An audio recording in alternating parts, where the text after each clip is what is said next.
seeing how I reviewed their movie a few years back, I think it's only fitting to look over the show Phineas and Ferb. For a while, whenever I went to a con, I would always see someone dressed up as one of these characters, usually Perry the Platypus. Everyone told me it was great, but I just didn't have time to watch it. Well, thanks to DisneyCember, it finally allowed me a chance to sit down and watch all the episodes and... Yep, everybody's totally right. This is a very funny, very clever, very formulaic, but surprisingly very engaging show. It's funny because I and a lot of other critics use the word formulaic usually in a negative sense, like we've seen this before, we don't want to see it again, but honestly formulas aren't always bad. Home Improvement always had the same formula, many of the Looney Tunes cartoons always had the same formula, and the reason they worked is because they kept the things we wanted to see over and over the same, and the things we want to see changed. Phineas and Ferb has a brilliant formula. It usually goes something like this. Phineas and Ferb are two little boys who are bored over the summer. Always looking for something to do, they use their genius minds to somehow kinda sorta get in trouble. And what I mean by that is, they do something amazing like go into space or make the world's largest roller coaster or all sorts of crazy things like that, but they never get caught. Particularly by their older sister Candace. Candace has an absolute obsession for getting them busted, but every single time she tries to drag her mom to see what they're doing, it's always somehow resolved, usually 1 second before the mother can turn her head to see it. But that's only half the story. Their pet platypus named Perry is actually a secret agent, always foiling the plans of Dr. Doofenshmirtz, who always wants to take over and or destroy the tri-state area. And just as the parents never see what Phineas and Ferb are up to, Phineas and Ferb never see what Perry is up to.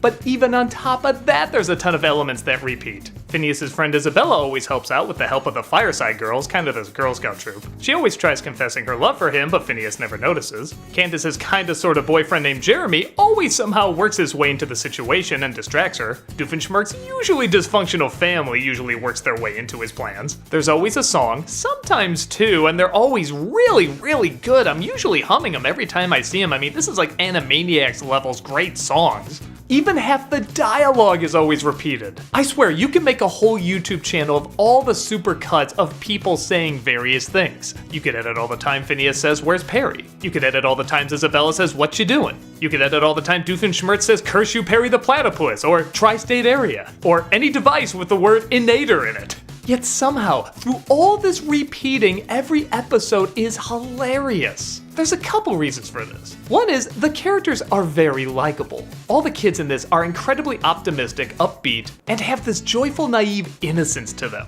There's one episode where they try to travel around the world. The bully makes a bet that Phineas and Ferb can't do it, and when they get to the end, it looks like they're not gonna make it, but the bully actually helps them out because he wants to see them succeed. He could just call off the bet, but no, it's about the journey, it's about the traveling, and he gets that, everybody gets that. It's just that kind of lust for a great experience these characters kinda have. Even the antagonists with Candace and Doofenshmirtz.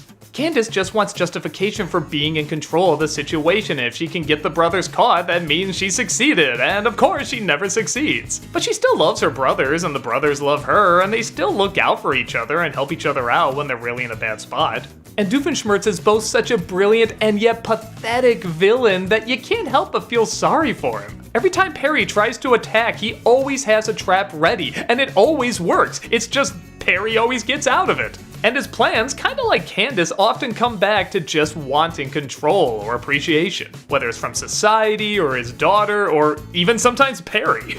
Like I said before, where the show really shines is what they change up. The different adventures they go on are always really imaginative and really big and over the top. Doofenshmirtz's evil schemes are always hilarious, and the way they're always thwarted is funny as well. The formula is so good and the variations are so clever, you actually look forward to the different ways they're going to do the same thing. I know that sounds like an oxymoron, but that's kinda how they make it work. The few times they don't do the formula and they have a different plot usually work as well. There's one episode where they jump to the future, and yeah, it kind of feels like fan fiction, but, you know, good fan fiction. Like the kind you kind of say, wouldn't it be cool if they made an episode out of that? Well, they did, and it's pretty good. There's another one where they actually recreate the first episode, but they do it as a musical. And it's literally beat for beat the same thing. Well, that has to be boring, right? That can't be fun, but they make it work because they're somehow showing that they're gonna do the exact same thing, and somehow people are kind of remembering it being done before, but are kind of on board with it too, and then they try to change the things that happened before so they don't happen again, and they do it all in song, and this is so clever. There's even a Star Wars episode. Yeah, come on, we've seen these parodies over and over, but this one, again, actually adds kind of a different spin to it. It's the exact same story as Star Wars, with Luke and Han and Leia all doing the same thing, but there's kind of this side story going on with the Phineas and Ferb characters, and they're kind of helping them out on their trip without people even knowing. So in a funny way, you could say it's all canon. Well, kinda. Doofenshmirtz made a small version of the Death Star to crack walnuts, and the Empire just took a bigger take on it to blow up planets. Thanks, Rogue One. The only episode I can think of that wasn't awful, but wasn't that great either, was the Marvel crossover. I know, you'd think that'd be great, there's so many things you can do with this, but the Marvel characters mostly play everything straight except for an occasional weird line or weird action here and there, and I feel like they needed a lot more of that. I feel like they were probably trying to take it more seriously, which kinda took away from the comedy for me, and I don't know, the Star Wars one was a good homage while also mocking it, and this one just felt like, well, there's Phineas and Ferb fighting with the Marvel characters, have fun. And then there's this weird thing with Candace bonding with her brothers, and yet she's still gonna tell on them at the end, and I don't know, it didn't feel right. I know that kind of thing has happened in other shows, but they kind of worked with it better. This one, I don't know, it felt rushed somehow. But again, I'm being super nitpicky. The majority of these shows are incredibly funny, and the songs are incredibly hummable. And the characters are incredibly sweet, despite them living in a world that's very cynical and obviously plays on this predetermined fate that some of these characters are never gonna get what they want. So yeah, Phineas and Ferb sounds very goofy and formulaic, and it is, but that's part of what makes it so great. It goes all the way with it. And it works hard perfecting its dialogue, its ideas, its characters. I feel like this is the closest thing to a new Looney Tunes we've ever gotten, even when they've tried to create other new Looney Tunes. Yeah, they're just kind of doing the same thing. This is legit new formulas that can be played with, and a lot of great comedy can and has come from. People are still talking about it even to this day, and I don't blame them. It's just so well developed. Every single time I think to myself, this will be the episode where I'll be sick of the formula. I'll say enough. They always find a new twist or a new angle to make it feel fresh again.